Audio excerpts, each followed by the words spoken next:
رمضان رمضان رمضان رمضان مہمان بن کے آیا رمضان کا مہینہ، صد شکر ہم نے پایا رمضان کا مہینہ۔ بسم اللہ الرحمن الرحیم۔ آپ کے سامنے جو آداب بیان کیے گئے ہیں اولاد کے حوالے سے والدین کے اوپر لازم ہیں، ان کا تذکرہ چل رہا تھا۔ تقریباً کوئی 7 سے 8 آداب اور حقوق بیان کیے جا سکے ہیں۔ آج آپ کے سامنے ایک اور چیز ذکر کرنی ہے جو کہ والدین پر لازم ہے۔ بچے کی پیدائش سے لے کر بچے کی بلوغت تک کچھ نہ کچھ مسائل آ گئے۔ جب بچہ بالغ ہو جائے تو شریعت کی طرف سے والدین پر ایک اور حکم متوجہ ہوتا ہے، اور وہ ہے بچوں کی شادی کرنا۔ اس حوالے سے ایک حدیث میں آپ کے سامنے پہلے پڑھتا ہوں، پھر اس پر کچھ بات ہو جائے گی 2-3 منٹ کی۔ حضرت ابو سعید خدری رضی اللہ تعالی عنہ اور حضرت عبداللہ بن عباس رضی اللہ تعالی عنہما کی روایت ہے کہ جناب نبی کریم صلی اللہ علیہ وسلم نے ارشاد فرمایا کہ جس کو اللہ تعالیٰ اولاد دے چاہیے کہ اس کا اچھا نام رکھے اور اس کو اچھی تربیت دے، سلیقہ سکھائے، پھر جب وہ بالغ ہو جائے تو اس کے نکاح کا بندوبست کرے۔ اور بڑی عجیب بات ہے آگے کہ اگر یہ بچہ شادی کی عمر کو پہنچ جائے اور والدین شادی کے انتظام میں غفلت کریں تو اس کی وجہ سے بچہ گناہ میں مبتلا ہو جائے تو اس گناہ کا وبال والدین پر بھی ہوگا۔ یہ بہت اہم مسئلہ ہے۔ حدیث پاک آپ نے سن لی ہے کہ شادی کا انتظام والدین پر لازم ہے، اس حوالے سے کہ بچہ بالغ ہو چکا ہے۔ قدرتی بات ہے کہ عمر بھی ایسی ہوتی ہے، اور بلوغت کے بعد انسان کو گناہ کی طرف شیطان بہت جلدی راغب کرتا ہے، تو شریعت نے اس کے گناہ سے بچنے کا انتظام کیا کہ اس کی شادی کر دی جائے۔ لڑکی ہے یا لڑکا ہے، اس کا جتنا جلدی انتظام کیا جائے تاکہ وہ گناہ سے بچ سکیں۔ اب اس کے اندر اگر والدین کی طرف سے کوتاہی ہو رہی ہے اور وہ گناہ کے اندر مبتلا ہو رہا ہے بچہ، تو اس کا وبال جہاں بچے پر آ رہا ہے وہیں ساتھ میں اس کا وبال والدین پر بھی آئے گا۔ یہاں پر ایک چیز تو جو بات سمجھنے والی وہ یہ ہے کہ شادیاں مشکل کیوں ہو گئی ہیں۔ اس کے مشکل اور پریشان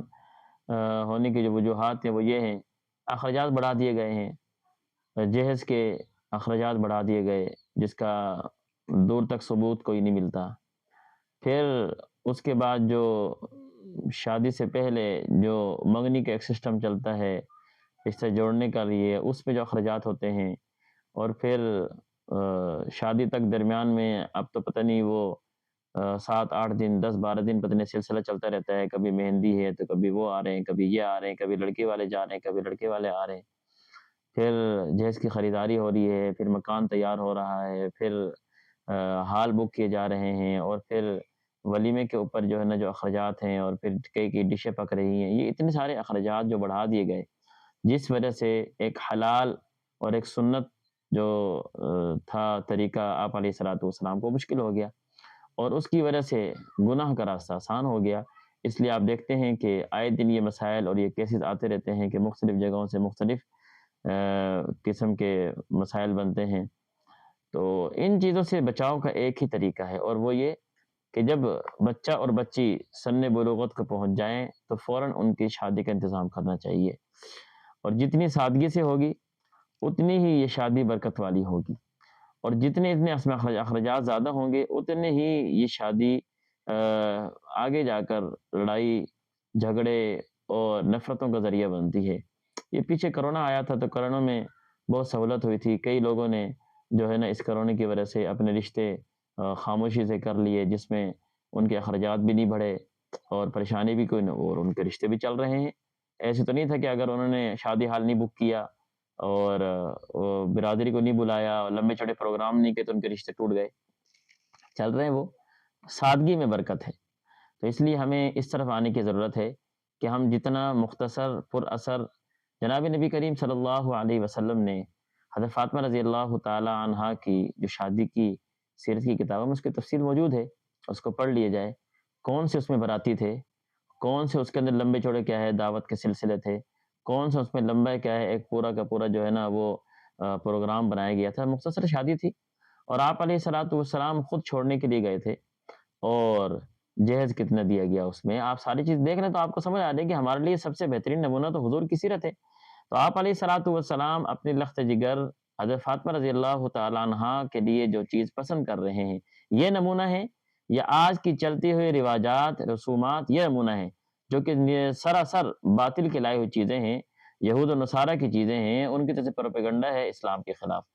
اس لیے ہمیں چاہیے کہ اچھا اس موقع پر اگر یہ بات کی جائے نا کہ یار اس طرح کر لو، تو عموماً آگے سے جملہ سننے کو ملتا ہے وہ یہ جی برادری ناراض ہو جائے گی، خاندان ناراض ہو جائے گا، ناک کا مسئلہ ہے، فلاں چیزیں ہیں، تو یا تو اللہ کو راضی کر لیں، نبی کو راضی کر لیں، یا پھر خاندان برادری کو راضی کر لیں۔ یقیناً اللہ کی رضا میں ہی کامیابی ہے۔ خاندان برادری یہ کبھی بھی راضی نہیں ہوتی، وہ آئیں گے تو جب کھا کے جائیں گے تو کوئی یہ کہے گا کہ مرچ شکر زیادہ تھی، کوئی یہ کہے گا سالن کچا تھا، کوئی یہ کہے گا دیکھو جو اتنا امیر تھا اور چاول بنائے ہوئے کوئی اور چیز بنا لیتا، تو یہ تو خاندان راضی نہیں ہوتا۔ اس لیے